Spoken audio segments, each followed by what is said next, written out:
Assalamualaikum warahmatullahi wabarakatuh. Kembali lagi bersama Ibu Sofia Uliana Jihah dalam mata pelajaran Prakarya dan Kewirausahaan kelas 12. Sebelum memulai pembelajaran kita pada hari ini, marilah kita berdoa menurut agama dan kepercayaan masing-masing. Berdoa dimulai.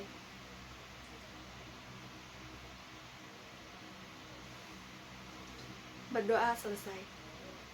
Hari ini kita akan melanjutkan pembelajaran tentang wirausaha, rekayasa, jasa, profesi, dan profesionalisme. Yang pertama ada perencanaan usaha jasa, profesi, dan profesionalisme. Pertama kita akan membahas tentang konsep diri yang merupakan pandangan dan sikap individu terhadap dirinya sendiri yang meliputi dimensi fisik, karakteristik individual, dan motivasi diri sendiri.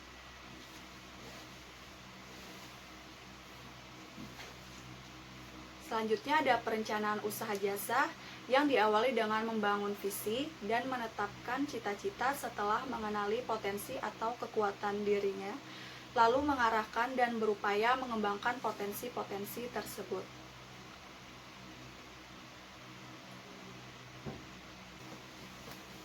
Berikutnya ada jasa, profesi, dan profesionalisme. Wirausaha dalam sektor jasa yang tumbuh disertai dengan penerapan teknologi-teknologi baru semakin memperkuat perekonomian di bidang jasa dan mengharuskan seseorang mempunyai keterampilan di bidang usaha yang ditekuninya. Pasar yang berubah menuntut penyesuaian penyedia jasa untuk terus memperbaiki kualitas dan pelayanan secara berkelanjutan. Sedangkan profesionalisme merupakan sikap dari seorang profesional. Profesional adalah orang yang memiliki tolak ukur perilaku yang tinggi, yaitu pola perilaku baik dalam pelayanan untuk kepentingan tinggi masyarakat di segala bidang kegiatan dan kehidupan, sehingga terciptanya kualitas masyarakat yang semakin baik.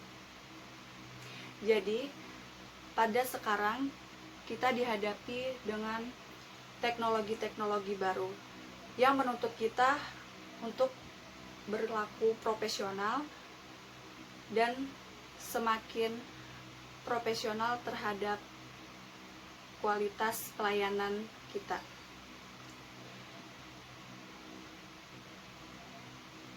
Ciri profesional diantaranya yang pertama terus-menerus mengembangkan ilmu dan keahlian, yang kedua memiliki keahlian khusus dengan latar belakang pendidikan tertentu, yang ketiga mandiri independen, yang keempat bekerja sebagai kegiatan utama, yang kelima cara kerja tertib dan bertanggung jawab, yang keenam berorientasi pada pelayanan mengabdi pada kepentingan umum. Yang B, produk jasa profesi dan profesionalisme. Yang pertama ada identifikasi produk jasa. Jasa profesi dan profesionalisme sebagai upaya untuk memenuhi kebutuhan dan memperlancar aktivitas kehidupan dapat digali dengan cara mengidentifikasi kebutuhan pada kehidupan manusia sehari-hari. Jadi, kondisi saat ini dengan berawal dari layanan dapat dijadikan jasa yang dapat mendapatkan profit. Jasa profesi dan profesionalisme ada subsektor pertanian, subsektor perikanan, subsektor peternakan, perkebunan, dan lainnya.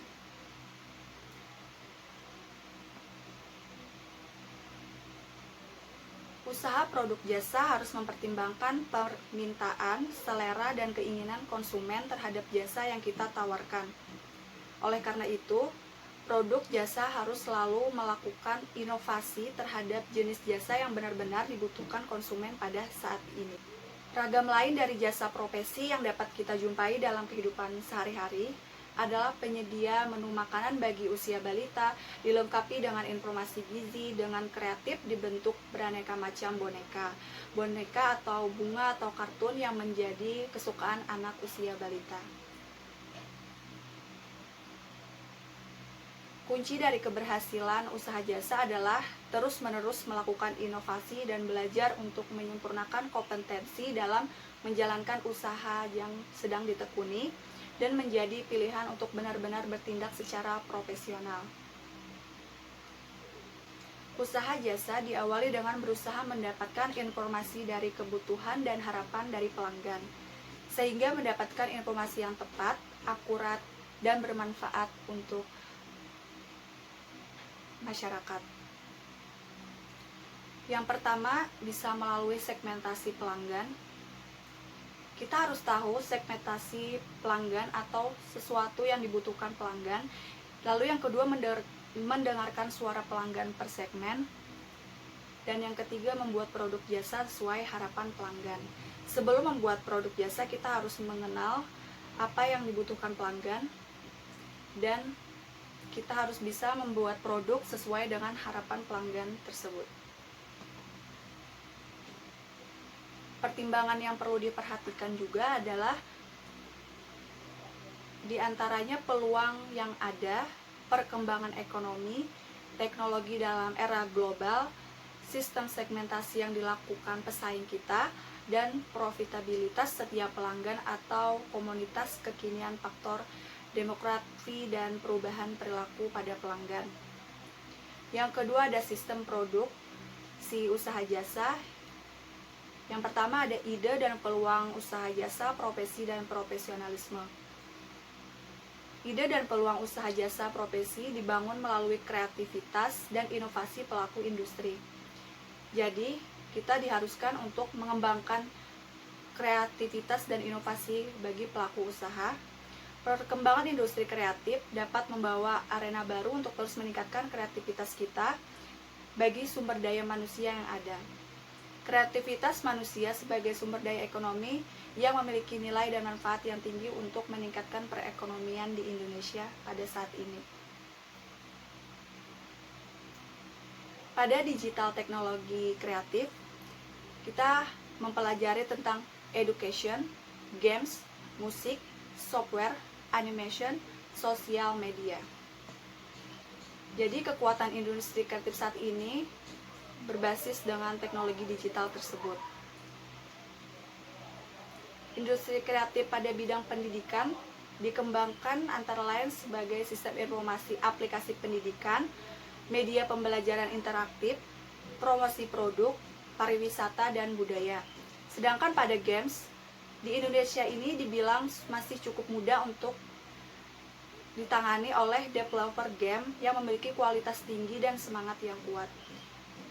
Jadi, industri game ini ditangani oleh developer game karena memiliki passion dan hobi yang dikembangkan melalui pengetahuan dan keterampilan di bidang komputer, ditambah dengan mengembangkan sikap percaya diri, jujur, mandiri, disiplin, dan kerjasama, serta bertanggung jawab.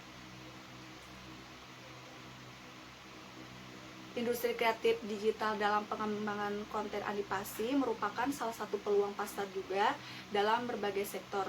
Misalnya pembuatan karakter, teknologi perfilman, kemampuan inovasi dan kreativitas, cerita animasi, infrastruktur, dan sebagainya.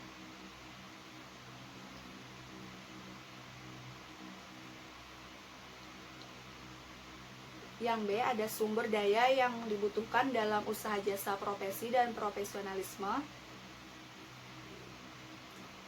Kompetensi kerja yang dimaksud yaitu ada kompetensi personal, ada kompetensi sosial, kompetensi teknis, dan kompetensi metodologi.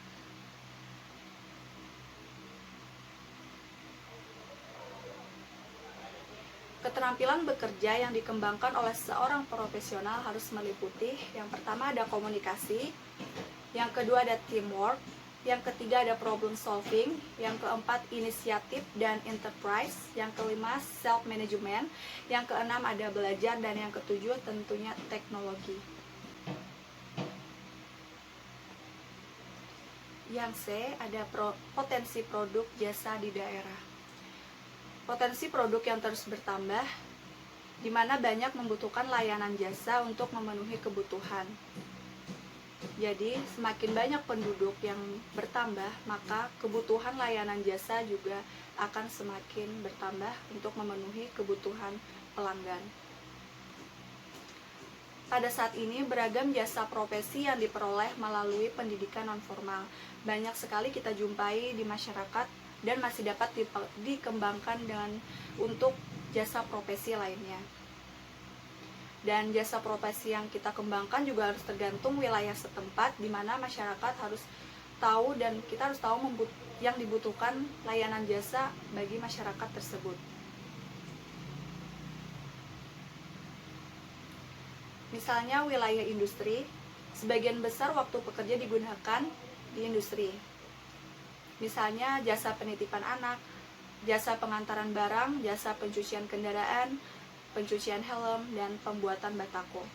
Wilayah perdagangan meliputi domestik maupun ekspor impor, jasa transportasi, jasa keamanan, jasa pemeliharaan gedung, jasa sewa rumah toko, dan pergudangan. Sedangkan pada wilayah pemukiman dapat dikembangkan jasa penyedia makanan atau restoran, jasa perawatan tanah, jasa hiburan, servis AC, salon kecantikan, penjahitan pakaian, bengkel, dan sebagainya. Sedangkan pada wilayah pariwisata, pembuatan souvenir atau kerajinan, jasa kafe, jasa pelayanan hotel, pemandu wisata, dan sebagainya. Pada wilayah pertanian dapat dikembangkan dengan jasa penyedia benih, pengolahan lahan pertanian, jasa pengairan, dan jasa pembuatan tepung. Pada wilayah peternakan dan perkebunan dapat dikembangkan jasa wisata lingkungan, jasa pembesaran unggas atau ayam, jasa pemeliharaan kandang, jasa pembuatan kompos, dan sebagainya. Pada wilayah pendidikan bisa dikembangkan pada jasa fotokopi dan penjilitan buku, jasa penyedia makanan, pencucian setrika baju, dan sebagainya. Itu yang biasa kita sebut laundry.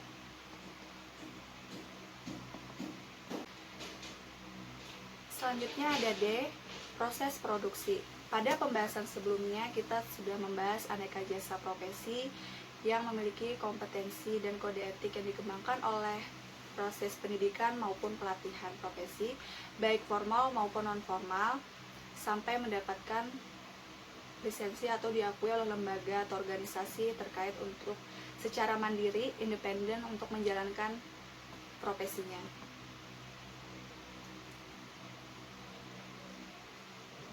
Langkah-langkah yang perlu diperhatikan dalam proyek kegiatan usaha jasa profesi dan profesionalisme ini ada tahapannya. Yang pertama ada informasi proyek, pelaksanaan tugas,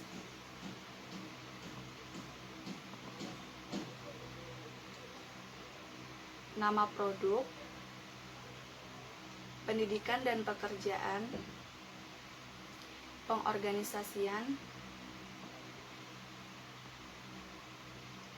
dan penyelesaian proyek, serta lampiran, di mana lampiran itu termasuk evaluasi dari kelompok maupun kelompok lain. Yang C ada penghitungan harga jual produk dan jasa. Metode penetapan harga produk secara teori dapat dilakukan dengan 3 pendekatan. Yang pertama ada pendekatan permintaan dan penawaran. Yang kedua ada pendekatan biaya. Yang ketiga ada pendekatan pasar. Penghitungan harga jual produk jasa ditentukan oleh faktor-faktor sebagai berikut. Pertama, standar upah atau gaji terkait sertifikasi potensi yang dimiliki. Yang kedua, ada tingkat kesulitan pekerjaan. Yang ketiga, ada bahan atau suku yang cadang yang digunakan. Yang keempat, ada standar upah minimum setiap daerah.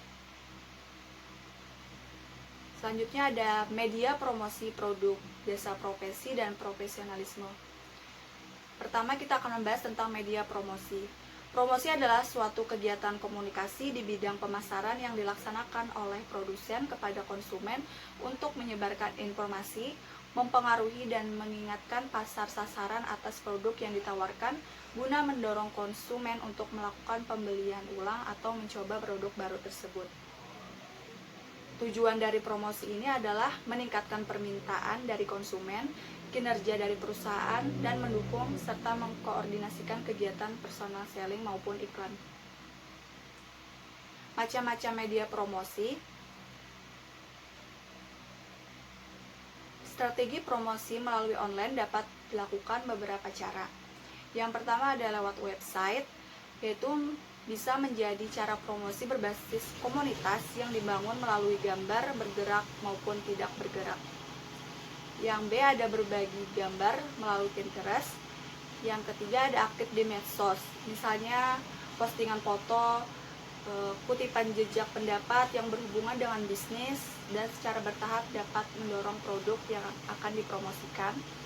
Membuat blog tentang produk yang dipromosikan, baik link ke Facebook ataupun Twitter. Yang keempat ada jaringan sesama bisnis. Yang kelima menggunakan iklan. Dan yang keenam menulis di media online lainnya. Media promosi jasa profesi dan profesionalisme dapat dilakukan melalui iklan, misalnya pada media cetak, radio, televisi, brosur, poster dengan tujuan untuk memberikan informasi utama dan daya tarik melalui teks, gambar diam, bergerak maupun suara. Promosi produk juga dapat dilakukan melalui kegiatan pameran atau presentasi untuk memperlihatkan contoh produk dan menjelaskan produk yang dipromosikan. Jadi kita bisa mengikuti bazar maupun pameran untuk mengenalkan produk kita. Selanjutnya ada penjualan produk jasa dengan sistem konsinyasi. Yang pertama ada pengertian sistem konsinyasi, yaitu penjualan dengan sistem konsinyasi adalah penjualan dengan cara menitipkan produk kepada pihak lain untuk dijualkan dengan harga jual dan persyaratan sesuai dengan perjanjian antara pemilik produk dan penjual. Perjanjian konsinyasi berisi mengenai hak dan kewajiban kedua belah pihak tersebut. Biasanya penjualan ini sumber utama penghasilan dan hasil akhir yang ingin dicapai, yaitu nama pihak pemilik barang, nama pihak yang dititipi barang, nama dan keterangan teknis barang yang dititipkan, ketentuan penjualan, ketentuan komisi atau keuntungan yang akan diperoleh toko maupun penjual. Kegiatan penjualan ini tidak terbatas pada tempat tertentu atau melibatkan banyak orang, tetapi dapat melakukannya dengan sistem online, termasuk juga promosi dan penerapannya. Contohnya masih bisa kita temui, misalnya kita menitipkan produk yang kita buat ke warung atau di dekat rumah kita, itu termasuk dengan sistem konsinyasi. Nah, mungkin itu saja yang dapat Ibu sampaikan. Apabila ada salah kata, mohon dimaafkan. Dan jika ada yang masih belum paham dan ingin bertanya, bisa tanyakan langsung ke Ibu melalui WhatsApp Ibu. Terima kasih atas perhatian semuanya. Wassalamualaikum warahmatullahi wabarakatuh.